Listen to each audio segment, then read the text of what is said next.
Эта ситуация взорвала весь интернет. Досмотрите это видео до конца, и вы узнаете, какие события вызвали огромный шквал споров. Подписывайтесь на наши обновления, и точно будете в курсе всего самого важного. Несколько уроженцев Таджикистана, фамилии которых фигурируют в опубликованном украинской разведкой списке российских военнослужащих, участников бойни в городе Буча, утверждают, что не участвовали в спецоперации в Украине. Список они считают устаревшим. Минобороны Украины считает, что военнослужащие 64-й мотострелковой бригады причастны к убийствам и пыткам мирных жителей города Буча Киевской области. 4 апреля украинские власти опубликовали перечень российских частей и подразделений, которые могут быть причастны к военным преступлениям в Буче, Гостомеле, Ирпене в Киевской области. Во главе списка 64-я отдельная мотострелковая бригада 35-й армии Восточного военного округа. В списке военнослужащих 64-й бригады более 10 уроженцев Таджикистана. Один из них 32-летний Зариф Абдурахимов, житель района Мир Саид Али Хамадони Хатлонской области. Я видел этот список, и мне просто не по себе от того, что в нем фигурирует моя фамилия. Да, я служил в 64-й мотострелковой бригаде, но 5 лет тому назад прервал контракт и вернулся на родину. По его словам, война когда-нибудь закончится, и не исключено, что вошедшие в список военнослужащие будут держать ответ перед законом. Зариф Абдурахимов утверждает, что последние 4 года находился в Таджикистане. Мне позвонили спецслужбы Таджикистана. Я им сказал, что никогда не находился на территории Украины. Да, я гражданин России, служил в российской армии, но в 2018 году вернулся в Таджикистан и больше не покидал его территорию.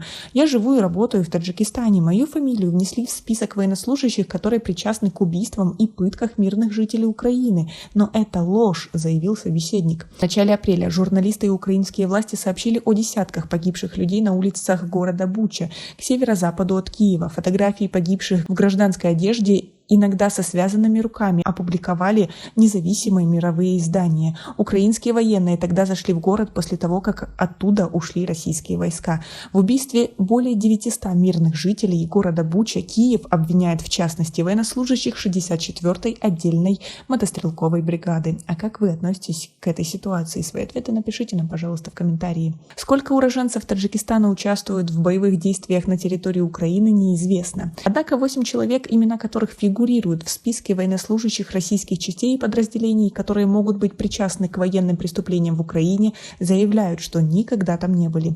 Уроженцы Таджикистана Рахимджон Юсупов и его отец Бахтиер Юсупов считают опубликованный украинской разведкой список устаревшим. Я сейчас работаю таксистом в Хабаровске, раньше служил в российской армии, уволился в 2018 году. Даже если бы я служил в армии, то не пошел бы воевать. На войне погибает очень много невинных людей, говорит Рахимджон Юсупов. Бахтиер Юсупов, отец Рахимджона, тоже служил в российской армии. Я с 2019 года нахожусь на пенсии, у меня растут внуки, мы все за мир во всем мире, заявил он.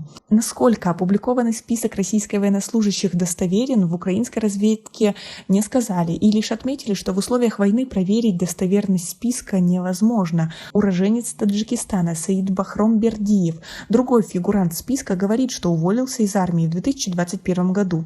Саид Бахром также живет в Хабаровске. Список немного устаревший. Скорее всего, он составлен в 2018 году, сказал он. Еще один фигурант списка Сайфула Курбонов скончался в мае 2020 года от коронавируса. Ему был 41 год.